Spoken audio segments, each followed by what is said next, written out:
Halo guys, nama gue Stefan dari StefTech, dan di video kali ini kita bakal revisit lagi HP tahun kemarin yang sangat insane, dan di tahun sekarang pun menurut gue value-nya masih bagus banget, yaitu Infinix GT30 Pro. Banyak di komen juga yang request suruh gue review ini, so there you go. Dan kira-kira berapa sih harganya? Kita bahas dulu harga dan speknya. Harga dan speknya, jujur harganya masih sama, yang gak beda jauh. Ini gue beli kondisi bekas di harga segini 3,1. Pas gue baru waktu itu belinya tuh sekitar 1 tahun yang lalu, gue beli di harga 3,6 juta ya, dengan varian yang sama 8256GB. Jadi bisa dibilang untuk masalah harga ini kasusnya mirip banget kayak Poco F7. Jadi gak turun banget ya, harganya sangat stabil. Dan 1 tahun kemudian menurut gue juga ini speknya masih mantep banget. Kalau misalnya kalian lupa speknya, bisa lihat aja di sini. Dia pakai MediaTek Dimensity 8350 yang masih kencang banget juga, mirip kayak Gen 2. Itu performa 2 major Android upgrade, jadi ya tahun ini atau tahun depan bisa dibilang terakhir UFS 4.0, dan juga punya baterai yang cukup besar, di harganya di 5500 mAh baterai dengan 45 watt fast charging. Itu mungkin kelemahan sedikitnya, dan kalau nggak salah dia juga udah support itu ya, bypass, gue lupa lagi, udah lama juga, udah setahun. Anyway, kemarin gue beli itu yang Blade Ash ya, sekarang gue beli yang Silver Shadow, dan kita langsung aja unboxing, kita lihat kelengkapannya apa aja. Ini gue beli di individual usernya pastinya, dan kalau misalnya kita mau cium, disgusting guys. Jujur, ini si boxnya agak sedikit bau rokok, menjijikan. Mungkin orang yang pakainya dulu menjijikan juga ya, disgusting. Ya, taste-nya juga, taste-nya sangat buruk, pakai matte kayak gini, matte skin protector yang pemasangannya jelek banget. Mungkin IQ-nya sudah turun, kebanyakan rokok, maybe. Gue benci banget by the way HP-nya semoga nggak bau ya. Ini HP baru. Kalau misalnya baru tapi udah bau rokok, berarti ya kalian bisa tahu seberapa buruk rokok ya. Cuma setahun aja udah bau.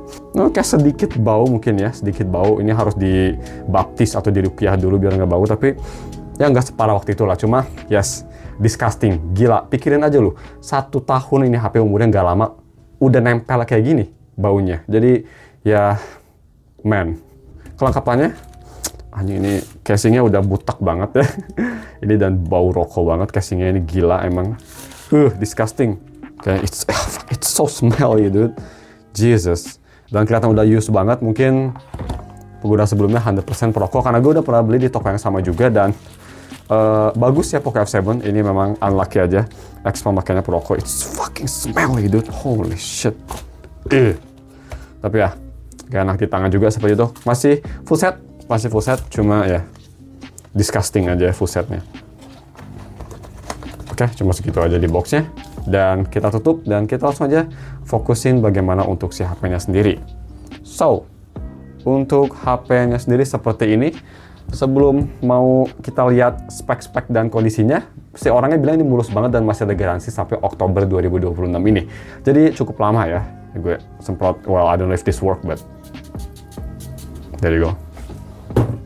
Spot parfum yang kita lap dulu biar nggak terlalu bau. So, seperti ini HP-nya. Overall, desainnya sih jujur ya, desain Infinix GT30 Pro lumayan bagus. Gue sih suka desain belakangnya. Yes, sangat gamery, sedikit alay, cuma dia nge-embrace si alaynya lah bisa dibilang. Dan LED-nya juga dia subtle ya, nggak terlalu parah banget sampai kayak wah banyak, cuma kayak 2 garis ini doang ya. It's pretty good.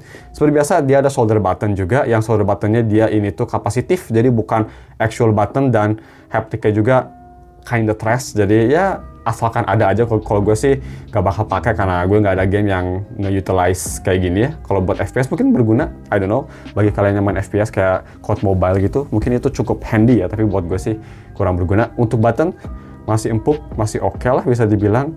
Dan ya jujur ini mah gue gak tahu, gue bilang aja, yang gue takutin sama HP 2-3 jutaan tuh biasa pemakaiannya jorok banget rata-rata orang Indonesia ya, jadi kadang kasar gitu pemakaiannya. Cuma ya ini overall masih oke sih untungnya, dan yang kelemahan hanya perokok aja. Nah, dipikir-pikir mendingan pemakaian kasar sih daripada perokok. Anyway, untuk SIM ejector, atau what the fuck am I talking about, SIM slot, kita lihat aja.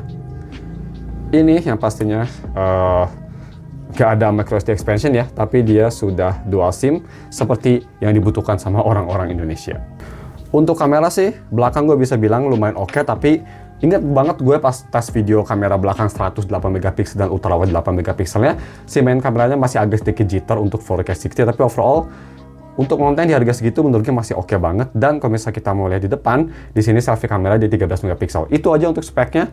Dan ya, gue mau set dulu HP-nya seperti biasa. Nanti gue bakal balik lagi untuk si hands-on seperti biasa. Kita coba gimana speakernya, inget-inget lagi apakah masih bisa bertahan di tahun 2026, UI-nya bagaimana, software supportnya, haptiknya, dan yang pastinya di akhir video bakal ada gaming test. Seperti kalian tunggu-tunggu, bakal ngetes Wuthering Wave di Lahai Roi, apakah di HP ini kuat. Dan untuk lebih detailnya gue bakal tes nanti juga di channel satu lagi, dan gue bakal tes lebih detail pakai cooler ya, apakah ngebantu banget atau enggak pakai iQOO cooler yang menurut gue ini cooler yang cukup oke di harga 300-400 ribuan. Anyway, I'll be back soon, kita bakal ke hands-on-nya. Oke guys, udah gue setup si HP-nya. Seperti biasa, pertama kita cek untuk si optical fingerprint-nya.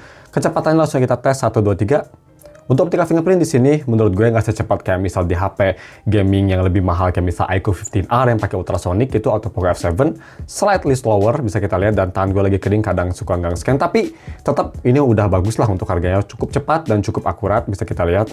Dan ya, kalau misal kita dari sini masih lumayan cepat lah untuk fingerprintnya sendiri. Terus kira-kira bagaimana untuk masalah softwarenya? Jadi kalau misal kita ke setting aja, biar kalian kelihatan, ini gue ganti dulu ke display brightness-nya light dim. Nah, kita ke about phone dulu ya, kita ke sistem, scroll down, dan oke, bukan di sini, seperti di atas. Yap, di sini my phone, dia sudah di XOS 15, Android-nya masih Android 15 kayaknya ini ya, bisa kita lihat, Android masih Android 15. Kita cek for update, harusnya sih ada update. Oke, sayangnya belum ada update. Jadi sayangnya belum ada update ya. Gue lupa lagi pas ini pertama rilis itu Android 14 atau 15. Kalau misalnya Android 15 pasti rilis, berarti masih ada 2 tahun technically untuk masalah Android version update. Tapi ya, gue penasaran nanti gimana untuk si XOS 16 ya. Harusnya sih lebih baik. Tapi kita langsung aja moving on ke yang lain. Jadi untuk yang lain kita mulai untuk layarnya dulu, kita matiin ininya. Layar sendiri bisa kita lihat untuk di HP harga 3 jutaan ini bezelnya bagus ya. Yes, bezel bawah sedikit lebih tebal tapi overall udah tipis banget, dan ini layarnya juga nggak ada masalah, AMOLED-nya masih bagus, viewing angle oke, dan kualitas AMOLED-nya sih menurut gue bukan yang paling bright, bukan yang paling vibrant, tapi udah oke, enak ditonton, enak dilihat, nggak ada masalah. Di tahun 2026 gue bisa bilang untuk harga 3 jutaan ini masih bagus banget. Tapi to be fair, seperti kalian tahu, kalau Infinix sih masalah layar, biasa even HP 2 jutaan pun bagus banget ya kualitasnya, jadi kita nggak usah ragukan lagi lah. Dan kalau misal kita mau ngomongin tentang haptik, kita bisa ke YouTube, kita coba ketik-ketik. Ini haptiknya bagus ya, bulat, tapi agak kurang powerful itu aja. Tapi udah kerasa bulat dan kerasa enak lah untuk dipakai ngetik. Kalau misal kita buka aplikasi, multitasking, itu haptiknya kerasa bulknya tuh kerasa bagus. Untuk HP 3 jutaan, oke, dan sekarang harganya udah sedikit lebih murah, bisa jadi malah makin worth it ya. Moving on ke hal lain, yaitu dari si speaker. Ini yang menurut gue lumayan excel, apalagi kalau misalnya dibanding sama HP PBK Group, speaker di HP ini actually pretty good. Damn. Anyway, speaker kalau misalnya kita mau dengar kayak, apa ya, Charlie aja yang suaranya normal. Nah. This one's even more egregious. A 50-year-old grandmother spent 6 months in the Slammer doing hard time. Holy shit, poor grandmother. Tapi ya, ini speaker menurut gue cukup bagus. Yang bikin bagus tuh nggak kayak di BBK Group, ini bass-nya kerasa. Jadi suara tuh masih kerasa bulat, dan ngedengerin semua konten apapun, mau suaranya ngelekit atau enggak, itu kerasa enak gitu, nggak kerasa sakit, dan versatile banget speakernya. Yes, pas gue review kemarin juga ya, 1 tahun yang lalu, bukan yang paling detail, bukan yang paling besar sound stage, tapi untuk harga 3 jutaan ini speakernya udah sangat bagus menurut gue. Ya jauh lebih bagus lah dibandingin sama BBK Group yang pastinya. Di harganya apalagi ya. Tapi kalau misalnya mau dibandingin sama iQOO 15R sih, yes, base-nya lebih bagus, tapi detailnya nggak sebagus 15R menurut gue. Itu aja. Dan overall bagaimana kira-kira, Bang? Mungkin ada yang nanya, gimana sih UI-nya? Apakah setelah dipakai setahun ini ya, UI-nya makin smooth atau misalnya ada masalah? Overall, ini UI-nya masih smooth banget, dan itu yang gue salut sama XOS ya, dibanding sama kayak HyperOS.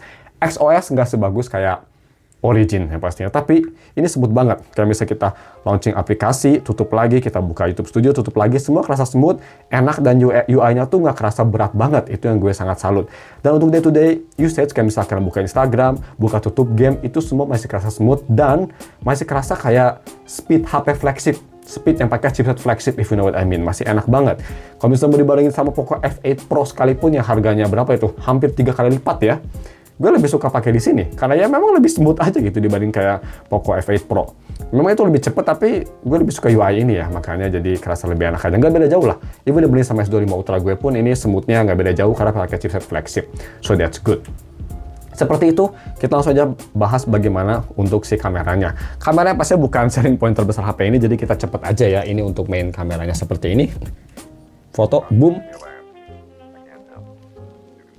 Ultra wide-nya. Dan kalau misalnya penasaran, videonya ini bisa nge-record sampai 4K 60 ya, jadi udah lumayan bagus juga. Dan kualitasnya seperti ini, 1, 2, 3.